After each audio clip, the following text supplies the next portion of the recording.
Olá, tudo bem? Eu sou Maria Clara Leite, este é o programa Análise Direta, o programa de entrevistas do canal Hit Notícias, sempre com grandes entrevistados, trazendo informações valiosas para o nosso dia a dia. E hoje aqui em nossos estúdios eu recebo o especialista em tênis, um dos maiores do Brasil, empresário, escritor, autor do livro 1%. Até onde você iria? É o Paulo Camargo. Vamos conhecê-lo? Agora, no Análise Direta.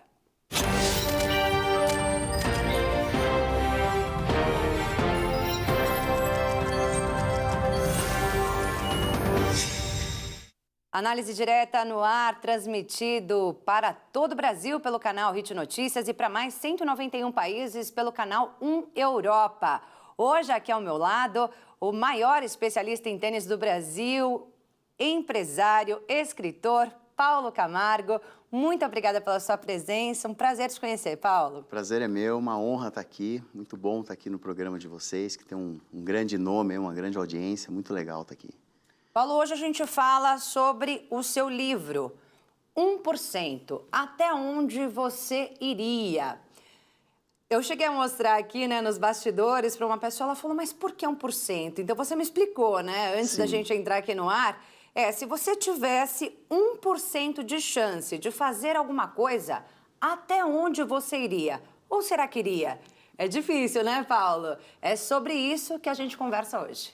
É verdade, 1% parece que é quase impossível quando você fala em 1%, né? Tipo, você largaria tudo para viver 1% de chance, no máximo 1%, para realizar algo que você deseja. Então, foi uma decisão bem difícil a ser tomada ali, que, graças a Deus, eu aceitei o desafio.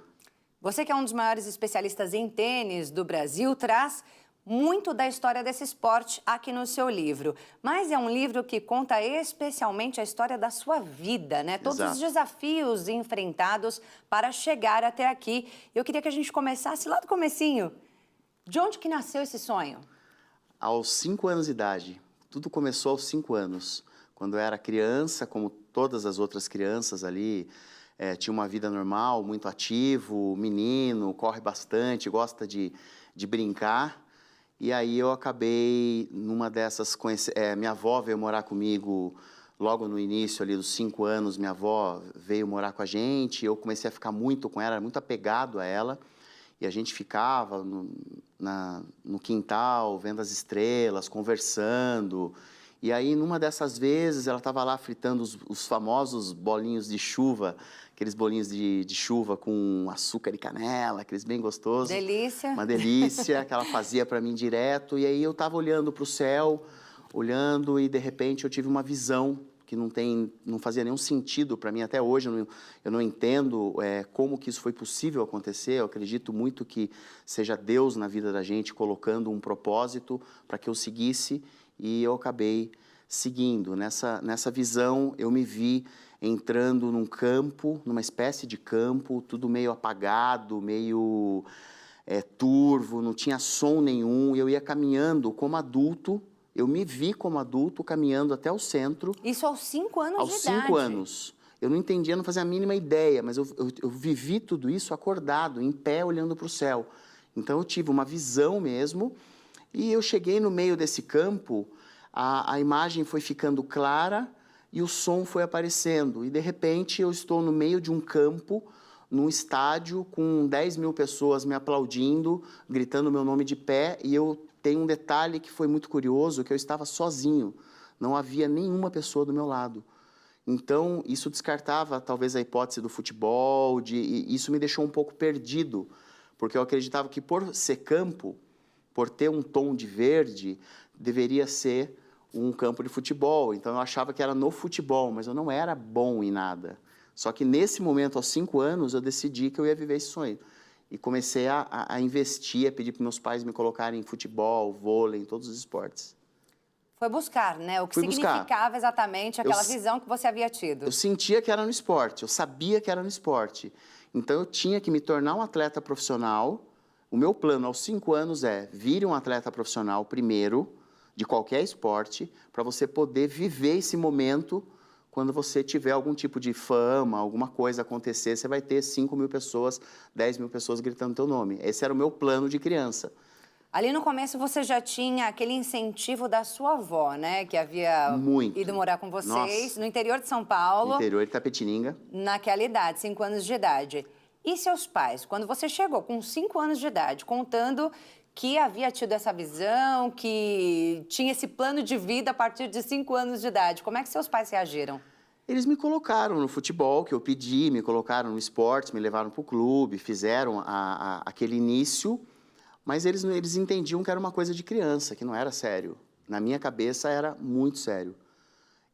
Tanto que eu passei dos 5 até os 10 anos, eu sempre orava para Deus, como criança, do meu jeito, pedindo que eu fosse uma criança normal, porque aquilo era tão forte dentro de mim que eu não me sentia normal.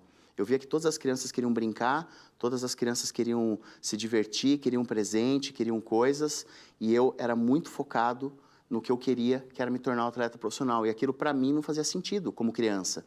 Por que todas as crianças querem brincar, querem se divertir, e eu quero ser um atleta profissional para viver um sonho?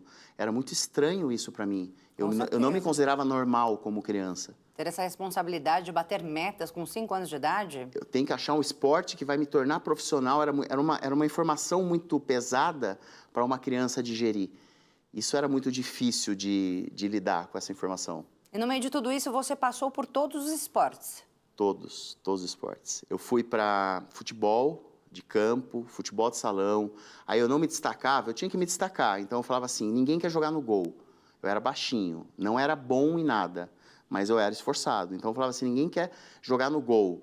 Então é no gol que eu vou me destacar. Eu sempre buscava o caminho mais difícil, sabendo que eu não era bom o suficiente para estar buscando isso, mas eu sabia, ao mesmo tempo, eu sentia, desculpa, que era a minha única chance. Eu tenho que me destacar. Eu vou jogar futebol, não dá para ser na linha, não era bom, então tem que ser no gol. Então eu acabava sempre buscando o que ninguém queria. As posições mais difíceis. Ah, ninguém quer ser lateral, então eu vou ser lateral para fazer uma experiência, para ver se eu vou ser profissional como lateral. Mas eu tinha muito sério, eu falava isso para os treinadores. Eu quero ser profissional, me põe aqui porque eu quero ser profissional, preciso ser profissional. E eles não entendiam. Tipo, ele não é bom, ele não é nada, você nunca vai ser profissional. Então eu escutei nunca, a palavra nunca, impossível, muito cedo. Por isso que esse 1% faz tanto sentido, né? Por isso que, faz muito sentido. Você vê que a capa é uma pessoa sou eu, né? De uma pessoa com roupa social segurando uma raquete, se desfazendo com 1% por trás. Então, essa é a minha história mesmo. É uma ideia de que não é sobre tênis. O tênis, eu acabei me especializando em tênis, entrando de cabeça nisso, quando eu vi que era a oportunidade de eu me destacar. Mas o amor inicial nunca foi pelo tênis. Hoje eu amo tênis, mas nunca foi inicialmente pelo tênis. Era pelo futebol, era por qualquer esporte que eu quisesse, que eu pudesse me destacar. O esporte que eu me destacasse ia ser a minha grande paixão. E demorou para você conhecer o tênis, né? Foram acho que até os 14 anos, dos 5 aos 14, foram 9 anos tentando. Eu cheguei a passar por vôlei, eu não alcançava, eu era muito baixinho, não alcançava a rede. Basquete, eu era muito baixo para basquete. Eu tentei de tudo. No futebol de salão, me ajudou um pouco mais por causa da altura, então eu jogava no gol. Se eu precisasse, defendia a bola de nariz, não tinha medo de me machucar, porque eu entendia que o preço para conquistar ia ser muito alto, porque eu não era o talentoso. Então eu tinha que fazer algo a mais diferente dos outros para conseguir chegar lá. Então tem até uma historinha que eu conto, que aos 10 anos, eu fui para o atletismo, descobri que tinha atletismo na cidade e fui. E comecei. Salto em altura, não alcançava a barra, salto em vara, não conseguia... Tinha um atletismo, um clube lá que tinha um atletismo fortíssimo, assim, o pessoal treinava mesmo, levava a sério. E nenhum dos esportes eu conseguia me destacar. E não tinha criança, porque ninguém queria fazer atletismo, era tudo futebol, interior ainda. Então, fazia com os adultos, com moleques de 16 anos, 18, 20, e adultos, a grande maioria era adultos. E eu acabei percebendo que eu era rápido. E eu falei, eu vou investir nas velocidades. Em tudo que tiver velocidade, eu vou tentar participar. Porque o resto era uma negação. E aí eu descobri que nos 100 metros seria a minha maior chance. Porque com barreira eu não alcançava a barreira, não tinha a mínima possibilidade. Salto e distância não tinha como. Fui para 100 metros. E aí deu um mês, ia ter um torneio. E eu falei, não, eu quero participar, eu sou bom, eu preciso ganhar, eu preciso ser profissional, eu queria acelerar o processo. E aí eu acabei indo disputar um torneio no clube, cheio de gente, cheio, lotado, arquibancada, aquele chão de areia de clube, assim, em volta do campo, que eles passavam cal, sabe? E aí eu fui correr com 8 garotos de outras cidades, tudo, e eu falei, nossa, eu sou rápido, eu vou ganhar de todo mundo. E eu saí que nem um louco na frente, o cara deu tiro lá, tinha até revólver lá, tirou, era um super evento. E eu saí correndo que nem um louco na frente de todo mundo, eu falei, eu vou ganhar. Chegou uma hora, no finalzinho ali, eu levantei o braço, falei, venci finalmente. A hora que eu vejo um rapazinho me passando, um garoto me passando. A hora que eu vi, eu baixei o braço e comecei a correr. Vi que eu estava chegando perto, mas eu não ia passar ele. E eu saltei. E no ar, eu ultrapassei ele olhando para o lado, assim, ultrapassei, caí feliz da vida e me esborrachei no chão, me ralei inteiro. Estava correndo rápido. Cheguei, a hora que levanta aquela poeira, a hora que abaixa a poeira, eu vejo o pessoal comemorando. Eu não entendi nada, porque eu achei que eu tinha vencido.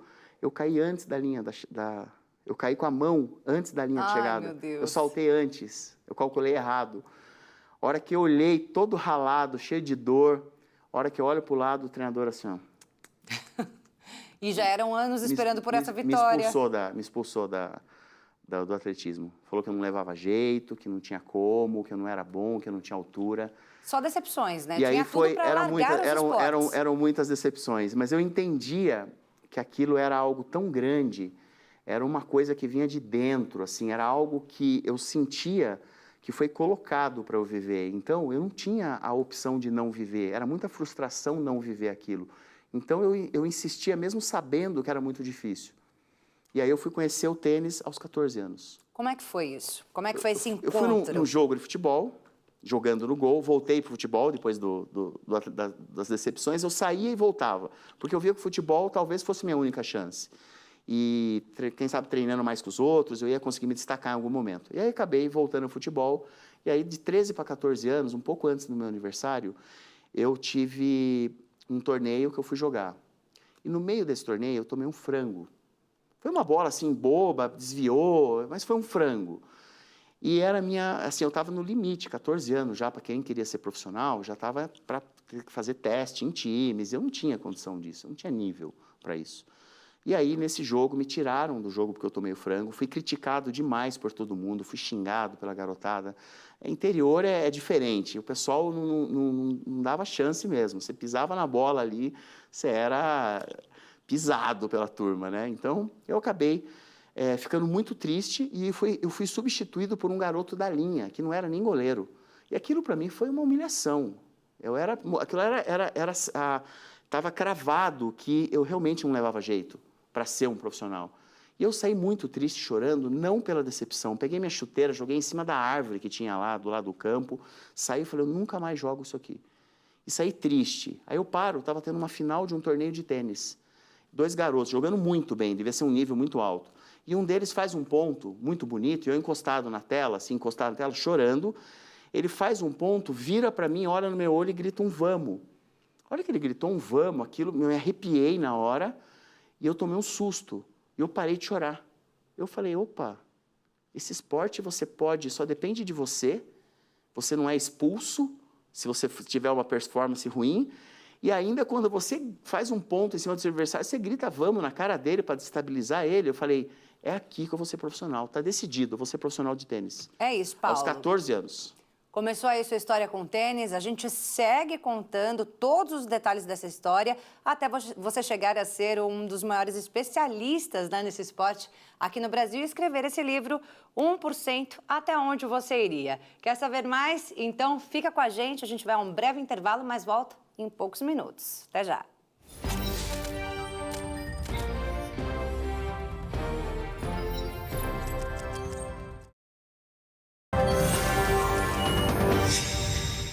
Programa Análise Direta de volta hoje com um dos maiores especialistas em tênis do Brasil, o Paulo, que está aqui com a gente, Paulo Camargo, que é autor do livro 1%, Até Onde Você Iria. Ele contava para a gente no último bloco toda a trajetória dele, toda a paixão dele com os esportes. Ele que tentou aí passar por vários esportes, se frustrou muito na vida e aos 14 anos conheceu o tênis, que acabou virando realmente sua maior paixão, Sim. Sua trajetória de vida inteira, né, Paulo? É verdade, a minha vida foi construída em cima do tênis. É curioso, né, isso, porque é algo que começou cedo, aos 14 anos, mesmo para uma vida é cedo, né, porque a gente pensa que você se forma até os 25 ali, 23, 24, depende de cada um, e depois que começa a tua vida em cima daquela profissão. A minha foi muito cedo, aos 14 anos, o tênis já se tornou minha grande paixão e é nele que eu iria construir minha vida, né? Até porque os esportes, para que a pessoa dê um início ali, tenha uma iniciação nos esportes, tem que ser cedo. Tênis é um esporte que se começa com 5 anos, 4, os maiores jogadores do mundo começaram com 2, 3 anos Com 14 a brincar. Você já era velho, então. 14 anos eles estavam jogando torneios profissionais, marcando o primeiro ponto no ranking mundial, começa a marcar após os 14. Foi quando eu peguei na raquete pela primeira vez. Então, eu estava muito fora do caminho, eu estava muito contra a lógica do esporte, né, das Mas chances. isso não te intimidou, não? Não. Eu sabia que a minha determinação ali era muito forte. Eu queria muito viver esse sonho. E o tênis, eu via aos 14 anos a oportunidade e não um problema por ser tarde. Eu vi uma oportunidade de realizar. Você já havia se frustrado várias vezes com vários esportes. E como é que foi esse primeiro contato com o tênis? A frustração dos esportes, eu entendia que eu não estava perdendo. A cada esporte que eu percebia que eu não conseguia me destacar e que não era ele, eu entendia que era uma oportunidade que não iria dar certo e que eu iria atrás de outra. Então, a cada erro que eu cometia, escolhendo o esporte errado e não conseguindo me destacar, eu entendia que eu tirava aquele da frente e já ia para o próximo. Eu usei isso como uma maneira de eu não perder muito tempo nele.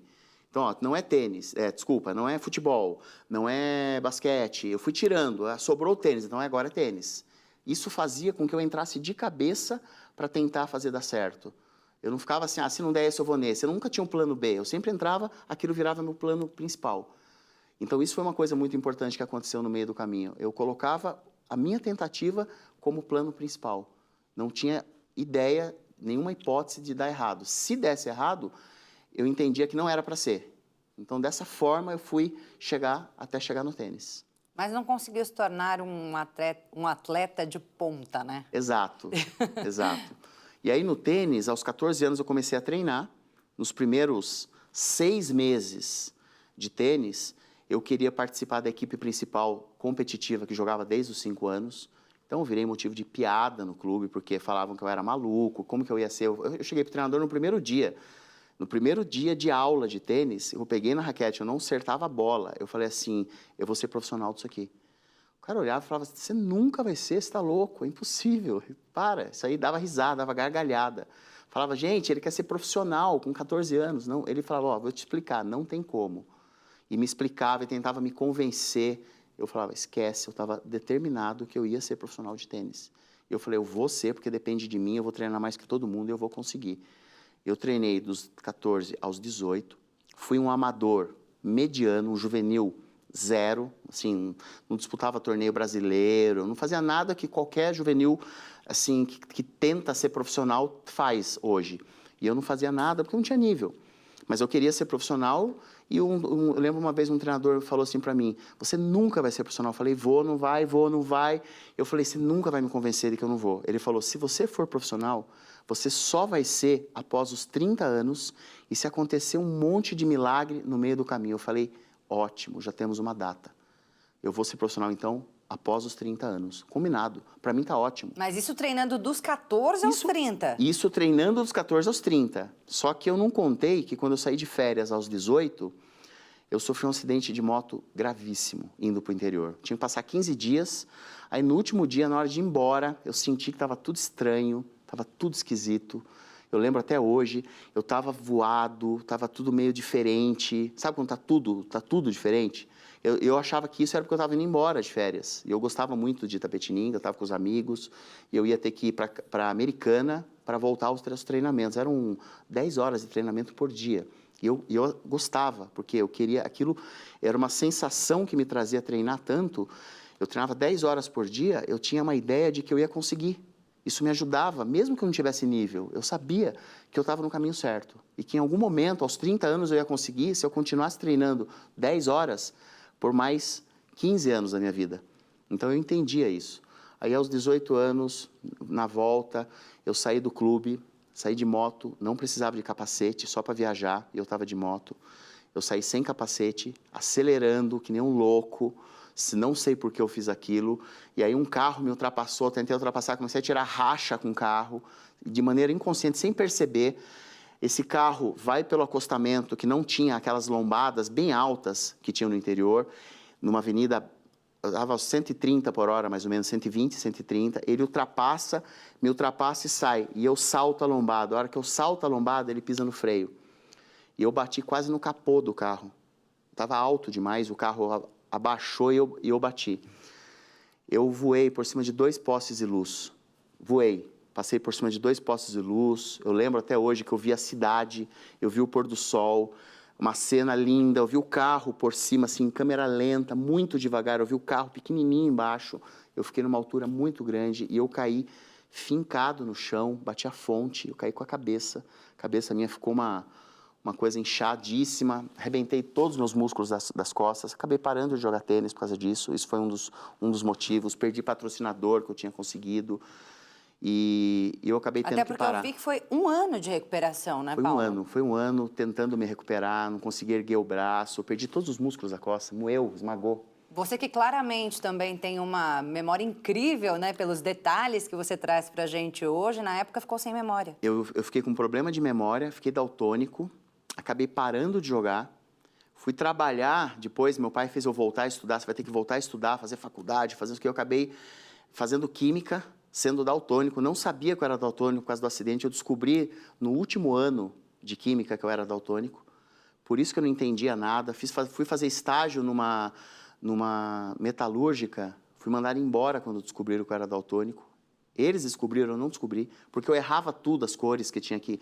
Eu era responsável por analisar o carbono, a cor, através da cor eu analisava o carbono, a quantidade de carbono, a flexibilidade do aço, que eram colocado em motores de caminhão, numa metalúrgica. Então, você imagina o estrago que eu não devo ter feito aí para a turma, para os caminhoneiros aí, devo ter feito análise errada, e aí quando descobriram, fui mandar embora. E é claro que, além de tudo isso, ainda veio a depressão, né? Veio, porque aos 18 anos eu tinha uma vida onde eu tinha certeza, eu só tinha um plano na minha vida, me tornar profissional e viver aquela visão. Então, me tornar profissional era algo que não era opcional na minha vida, eu tinha que viver aquilo. Então, eu acabei me frustrando de uma maneira tão forte que o meu sonho sempre foi meu. Eu nunca compartilhei ele, eu nunca falei para os meus pais, para os meus irmãos. Minha família não conhece minha história, está conhecendo agora, através das telas, através do livro. Mas eu nunca contei para ninguém, porque aquilo era algo meu, que Deus colocou na minha vida. Eu nunca compartilhei aquilo com ninguém, só minha avó sabia. Então, a perda da minha avó foi muito dura, porque eu perdi a única pessoa que realmente acreditava em mim. Porque era a única que sabia também, né? Mas Sua avó as faleceu pessoas... bem nessa fase. Foi perto, foi aos 16 anos, foi próximo disso. Foi muito duro perder minha avó. E aí eu me sentia sozinho. E eu acabei entrando, não sei se foi depressão, na época não tinha isso, né? Essa depressão, não sabia o que era. E eu acabei entrando em bebida. A minha sorte é que eu não entrei nas drogas, mas entrei muito forte em bebida. E comecei a beber muito, muito, muito. E comecei a criar uma vida em cima de bebida. E foram 11 anos bebendo, nunca mais peguei numa raquete. Fiquei 11, 12 anos sem pegar numa raquete. E eu fui até os 30. Foi muito pesado. No final dos 29, eu estava bebendo tanto que eu, assim, já tinha algumas ideias, alguns pensamentos em me matar. Já comecei a tomar remédio com bebida. Eu já comecei a fazer umas loucuras mal intencionado, porque eu não aceitava mais, não era feliz. Nada na minha vida me fazia bem. Teve uma época que eu ganhava muito dinheiro, andava com muito dinheiro, não ligava para nada. para nada. Nada dava certo na minha vida porque eu estava fora do caminho do meu propósito. E aí, numa dessas bebedeiras, na última, que eu exagerei e fui para uma coisa assim maior e tentei fazer realmente um estrago maior na minha vida, exagerei, tomei uma garrafa e meia de uísque, tomei um monte de remédio antidepressivo junto, eu fiz uma loucura e acabei passando muito mal, muito mesmo, fiquei 5 dias de cama, assim, mas muito mal. E aí eu percebi que estava na hora de eu viver a minha vida de volta e voltar a jogar tênis e realizar aquele sonho. Só que isso, eu estava com 40 quilos acima do peso, 12 anos sem pegar numa raquete, sendo que eu não tive nível nenhum lá atrás. Então, a minha chance era realmente muito pequena e eu resolvi assumir isso. Cheguei para todos e falei, gente, eu vou ser um tenista profissional, vou largar tudo e vou entrar de cabeça nisso. E você teve um treinador lá nos 14 anos que disse que aos 30 você seria um profissional. Seria após os 30. Mas isso treinando dos 14 aos 30. Sem interromper. Né? Sem interromper. Não nessa fase que você estava na sua vida. Não nessa fase. Então, você imagina... imagina... com 30 anos, querer recomeçar... Era uma coisa impossível. Realmente era impossível. Hoje eu entendo. Eu não entendia por que as pessoas ficaram tão revoltadas comigo. Por que as pessoas ficaram revoltadas? Por eu tomar a decisão de que eu ia ser profissional e que eu ia viver meu sonho. Tudo bem, eu estou há muito tempo sem jogar, estou gordo, estou sem dinheiro, financeiramente estava super mal, não tinha condições de largar tudo para investir nisso. Realmente foi uma loucura. Mas como era algo que Deus plantou lá atrás... eu entendia que, de alguma forma, também Deus iria me ajudar a conquistar essa vitória. E eu sabia disso, eu sentia isso dentro do meu coração. Eu não tomei uma decisão como uma pessoa que foi, assim, eu fui insano, fui sem noção. Não, eu tomei uma decisão, mas eu sentia que era o que eu tinha que fazer. Lá dentro, eu sentia que Deus queria que eu fizesse isso, justamente por ser impossível. Porque era a única maneira que, se eu conseguisse, se tornaria uma história. E essa força te impulsionou e deu certo. Me impulsionou. E aí eu acabei voltando a treinar, voltando a jogar. Um ano depois, marquei meu primeiro ponto no ranking mundial. Meu primeiro ponto, fazendo uma oração faltando na minha última chance ali, tinha um convite, era a minha última chance, pedi para Deus, falei, Deus, o Senhor tem 5 minutos para realizar o maior milagre que o Senhor já fez na minha vida, que é fazer eu ganhar essa partida. E aí era dupla, os franceses, eram 2 franceses que eram cabeça de chave número 1, começaram a discutir. Um deles quis ir embora, e aí eles jogaram totalmente, um querendo ir embora, outro querendo ganhar, e aí acabamos ganhando o jogo com sorte, com todo esse trabalho, esse presente que Deus fez para mim, deu na minha vida, e eu acabei me tornando profissional, que era a primeira fase do sonho, que era me tornar profissional para daí viver aquela visão. E aí foram 6 anos jogando profissional. E aí no último ano, no último torneio, no último minuto, na última chance... quando eu ia parar, eu não tinha mais condições financeiras, a gente tinha falido empresas, não tinha mais apoio, eu não tinha como pagar as viagens, e aí eu decidi jogar meu último torneio. Foi uma semana que eu fui só com o dinheiro de ida para Belo Horizonte, era o maior torneio do país, eu acabei chegando na semifinal contra 2 jogadores, que eram o Marcelo Melo e o André Sá, que foram... O Marcelo Melo foi número 1 do mundo, eu acabei jogando contra 2 jogadores que eram 10 do mundo. Cheguei na semifinal contra eles, que era meu sonho jogar com eles, e nesse dia eu vivi a mesma visão, nos mínimos detalhes, nos mínimos. Eu entrei sozinho na quadra, eu não escutei nada, eu não vi nada, porque a adrenalina estava muito alta, e só depois entraram os outros, e quando eu cheguei no meio da quadra, eu consegui parar e perceber que eu tinha quase 10 mil pessoas gritando meu nome, e eu vivi exatamente a mesma sensação.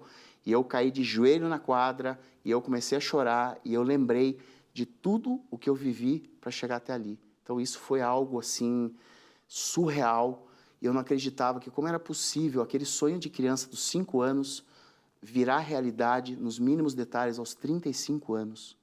Então, foi, assim, a maior loucura que eu vivi na minha vida. Gratidão, né? Muita gratidão. É isso aí. Gente, essa é a história impressionante, emocionante, né, do Paulo Camargo, só que não para aí não, tem muito mais coisas pela frente, ele que já esteve aí em contato com vários famosos, vai contar pra gente. Vou contar. Hoje ele é treinador, né, de tênis, é um dos maiores especialistas em tênis do Brasil, treina muita gente famosa, muita né? Gente famosa. E escreveu esse livro aqui não à toa, 1%, até onde você iria? Um livro, inclusive, que vai virar filme e você vai saber de tudo isso no próximo bloco. Fica com a gente, vamos a um breve intervalo. Voltamos já já.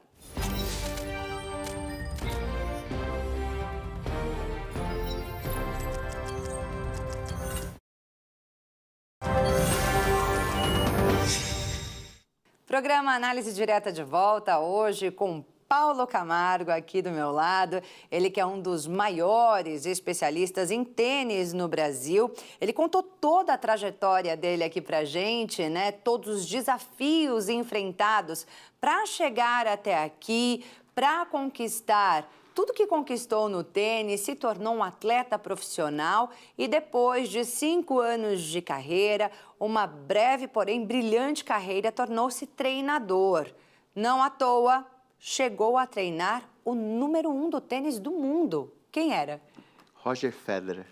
Como é que aconteceu isso, Paulo? Foi uma história curiosa. Na época, eu já estava como treinador, trabalhando com tênis, dando aulas para grandes celebridades, aí, artistas, jogadores, grandes empresários. Eu tinha um público assim, sempre tive um público muito selecionado, sempre fui procurado por pessoas muito conhecidas e desenvolvendo um trabalho. E aí um desses alunos falou para mim que se eu estava sabendo que o Federer viria para o Brasil. E o Federer era o número 1, na época, absoluto do tênis, do esporte. Era uma das pessoas mais conhecidas no mundo, assim, era uma grande celebridade. Ele era considerado uma das maiores lendas do tênis e do esporte. Então, ele é considerado um dos maiores de todos os tempos. E eu sempre fui muito fã dele. E aí, é um cara, eu sempre gostei muito dele, apreciava o trabalho, a parte mental dele, eu sempre me espelhei muito nele, né? E aí, de repente, o Federer vem para o Brasil.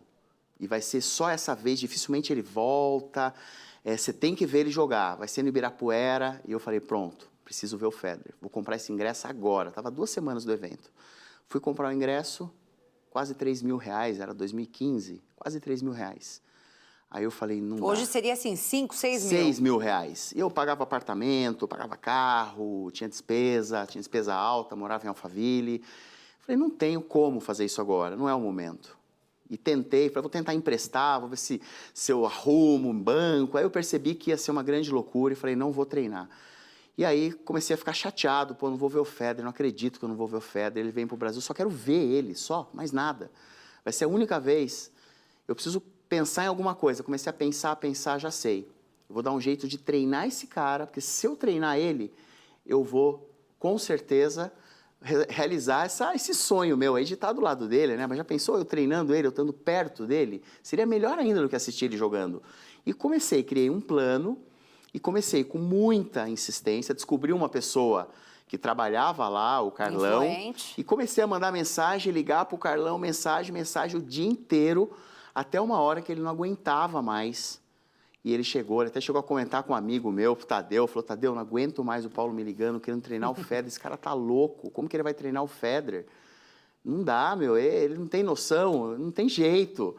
Aí eu lá ligando para ele 10 vezes por dia, ele falou, cara, eu vou ter que pôr ele sentado com toda a equipe lá da Coque Tavares, lá, que são todos uns gigantes do mercado aí, do entretenimento esportivo, né? São dos maiores criadores de eventos esportivos do país. Eu vou ter que pôr ele sentado numa reunião, ele vai ser destruído por eles, né? Criei um plano. Mas já tinha passado por tanto bullying, Imagina, né, Paulo? eu já tinha um plano na cabeça. Vou chegar lá e já cheguei com o plano pronto. Criei um plano, criei o maior problema para eles. Falei, ó, Sharapova, Serena Williams, que a Serena era a número 1 do mundo, Sharapova 2, Tsonga 5, Tommy Haas, que era 3, o pessoal que é do tênis conhece, mas eram tudo grandes nomes do tênis mundial, e o Federer, que era o número 1 absoluto, que era um grande assim, fenômeno do esporte. Todo mundo junto no mesmo lugar, não dava para perder. Imagina, eu falei, vou dar um jeito de treinar. Eu falei, ó, todos esses jogadores estão em pré-temporada, onde eles treinam o máximo, e eles já vão para o torneio, para o Australia Open, que é o maior torneio do mundo, daqui 2 semanas. Eu falei, você já pensou... Se vocês não derem conta do treinamento deles, vão querer treinar 2 períodos, criei o maior problema para eles. Toquei o terrorismo lá para eles. E eles ficaram com medo. Eu falei, juvenil não treina, vocês vão ter problema em achar atleta. Eu conheço todos os atletas. Eu coloco 10 jogadores profissionais aqui, 2 por quadra, a hora que vocês quiserem. É muito mais fácil levei a solução. É muito mais fácil vocês se reportarem a mim e eu corro atrás e resolvo, do que vocês terem que largar as coisas de vocês para correr atrás de arrumar jogador para treinar o Federer. Os caras saíram, o Carlão ficou desesperado, porque ele falou, vou perder meu emprego, esse cara vai conseguir esse treinamento, eu não acredito. Saíram, voltaram 5 minutos depois e, Paulo, o treinamento é seu. Todo o treinamento é seu. Eu ganhei um crachá que eu tinha acesso a qualquer lugar do estabelecimento. E como é que foi esse encontro? Foi bom demais. Eu cheguei, o Federer veio, ele veio, me deu um abraço e eu não acreditava que eu estava abraçando o Federer, que há 2 semanas atrás eu estava chorando porque eu não ia poder ver ele e de repente eu estava abraçando o cara, na quadra com ele, eu cuidei de todo o treinamento, arrumei jogadores para bater bola com ele, fiquei junto nos treinos, participei de todos os jogadores e ajudei em tudo e foi um sucesso, porque é muito mais fácil eu, com o Federer na mão, arrumar jogadores, do que eu arrumar pessoas dizendo que eu ia conseguir treinar o Federer. Só essa história aí já daria um livro, né? Já dá um livro. e daí, aí depois, esse foi o sucesso, assim, um grande sucesso que eu vivi também, por ter essa determinação, por ter coragem de buscar isso. E aí, vem o livro e que vai virar o filme. Você hoje não treina atletas profissionais. Não, mas treina não grandes gosto. nomes. Mas eu treino, já treinei vários, assim, tipo Gustavo Mioto, cantor, Denilson Show, Celso Portiolli, hoje tô com o Thiago Nigro, com o Pyong Lee, o Luan, Mike do Palmeiras, jogadores profissionais famosos, eu tô com muita gente famosa hoje. É uma história longa, bonita, cativante, emocionante, uma história de superação que está aqui no livro 1%. Até onde você iria se tivesse apenas 1% de chance de conquistar algo? Esse livro que demorou 4 anos para ser escrito? Foram 4 anos, foi muito difícil, por muitas vezes eu parei de escrever, eu parava, entrava no banheiro e começava a chorar, porque era muito difícil lidar com algumas situações que viraram depois de... Eu estou com 50 anos. Há 6 meses atrás eu descobri o que era a minha história, que era um grande propósito, que muita gente pode ser beneficiada com ela, muita gente pode ser ajudada a superar os problemas, a buscar soluções, porque eu sempre busquei soluções em cima, eu sempre transformei problemas em oportunidades. Então isso é uma coisa muito importante que a gente tem que fazer com a vida da gente. Por muitas vezes você, se fosse uma outra pessoa, desistiria. Sim. Desistiria, mas você sempre foi muito forte. Eu sempre fui porque eu entendia que aquilo que eu estava fazendo, aquele momento, aquela dificuldade que eu estava passando, era o preço que eu tinha que pagar para viver algo que eu queria. Então, eu sempre busquei isso. Eu procurei colocar no livro, não contar a história. Eu coloquei muitos, assim, pequenos detalhes. Eu fui muito a fundo na história, porque eu quis mostrar o que eu vivi e o que eu senti. Eu quero que as pessoas que leiam, elas sintam o que eu senti, porque eu sei que elas vão se identificar com boa parte da vida delas, elas vão reviver momentos através dos meus momentos. E elas vão ver que tem como trazer solução para coisas que elas viveram e não deu certo, e elas desistiram e não deveriam ter desistido. Então, eu quero ajudar pessoas a resgatar suas vidas, a trazer os seus sonhos de volta e a mostrar que é possível vencer, que é possível chegar lá sem dinheiro, sem idade, já passou o tempo, não tem a mínima chance, você tem menos de 1% de realizar, mas se você realmente quiser, você vai conseguir chegar lá. E nunca é tarde, né, Paulo? Nunca, não existe tarde. Tem pessoas hoje se formando com 85 anos de idade, com 70 anos de idade. Eu vi que tem uma senhora que se formou, terminou a faculdade com 90 anos. Era o sonho dela, ela realizou o sonho dela aos 90 anos. Por que você não está realizando aos 40, aos 30? E é linda, aos 30 anos tem gente falando que, não, já foi meu tempo. E sua história vai ser inspiração não só no livro, mas também nas telonas. Vai virar um filme, quem diria, né? Eu não esperava que fosse tão longe assim. Eu fui atrás, eu fui mostrar o meu livro, eu tirei cópias, antes do livro da editora ter finalizado o livro, eu peguei cópias e dei na mão de várias pessoas, assim, que eram pessoas importantes, que eu achava que poderia acontecer alguma coisa, porque eu sentia que eu tinha que dar, sabe, eu sentia que, como se fosse Deus falando, entrega na mão de tais pessoas, eu fui lá e entreguei, exatamente como eu tive o pensamento, e uma dessas pessoas era amigo do dono da Invest Image, que é o maior produtor do cinema brasileiro. É o que fez a maior quantidade, os maiores filmes do cinema brasileiro passaram pela Invest Image. E ele acabou fechando uma parceria comigo, é meu sócio no filme, e aí ele trouxe a Fábrica Filmes. E hoje a gente a gente já está no roteiro, já estamos finalizando o roteiro, já vai começar para captação, elenco. A gente está indo assim, simplesmente os maiores atores, os atores mais famosos do país vão ser cotados para participar do filme. Para me representar vai ser os 2, 3 maiores, os mais famosos que existem hoje no mercado, os galãs, os mais... Vão ser um desses 3 aí. É só vocês imaginarem quem são os atores mais famosos do país hoje, que já vai saber que estão na cotação do filme aí. Então, para mim, isso é um novo sonho. Vai ser um sucesso, com certeza. Deus quiser. Para quem ficou curioso, quer ter aí mais detalhes da sua história antes de assistir ao filme, como é que as pessoas encontram o seu livro? Na Editora Viseu, no link deles, lá, se procurar 1%, onde você iria, o livro está disponível, o livro físico. Tem outras plataformas Submarino, tem várias plataformas que também vendem o livro físico, e o e-book está em todas as plataformas, Apple, Google, Livraria Cultura, qualquer plataforma, Amazon, tem o livro disponível. E nas minhas redes sociais também encontram conteúdo do livro, do filme, dos bastidores, tudo que está sendo construído até chegar lá, a gente está registrando nas redes sociais, Instagram, TikTok, Kawaii, YouTube, tá tudo lá.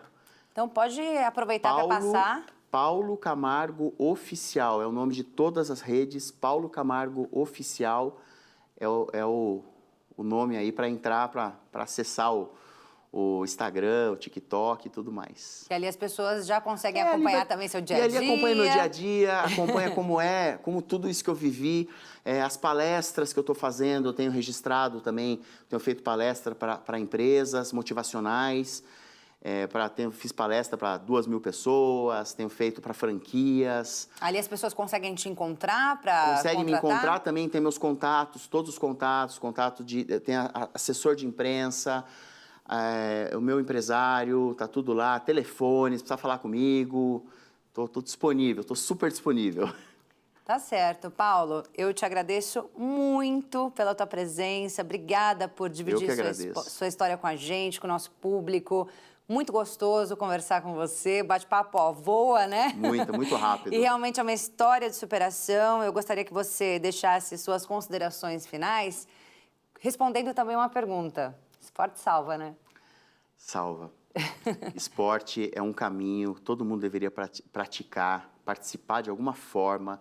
O esporte, ele traz saúde mental, ele traz saúde física e ele é muito bom para a cabeça. Hoje em dia o mundo está muito maluco, está muito corrido, a gente precisa dedicar um tempo para a gente também, diante de tudo que a gente vive, né? Eu agradeço demais estar aqui, foi uma grande oportunidade estar podendo contar a história para tanta gente que vai chegar aí nas telas para tantas pessoas. Isso é muito bom, porque eu sinto que eu estou no caminho de colocar essa história na mão das pessoas e eu tenho certeza que alguma pessoa em especial precisa conhecer. É isso aí. Muito obrigada. Que Deus me use para levar essa história aí para ajudar pessoas. Amém. Deus te abençoe. Sucesso, viu? Obrigado. Esse, então, Paulo Camargo, autor do livro 1%, Até Onde Você Iria, um dos maiores especialistas em tênis no Brasil, hoje aqui no nosso programa. Se você quiser rever esse programa e outros programas do canal Hit Notícias, você pode acessar o nosso canal no YouTube, que é o Hit Jornalismo. O Análise Direta vai ficando por aqui. Eu te agradeço muito pela sua companhia e até a próxima.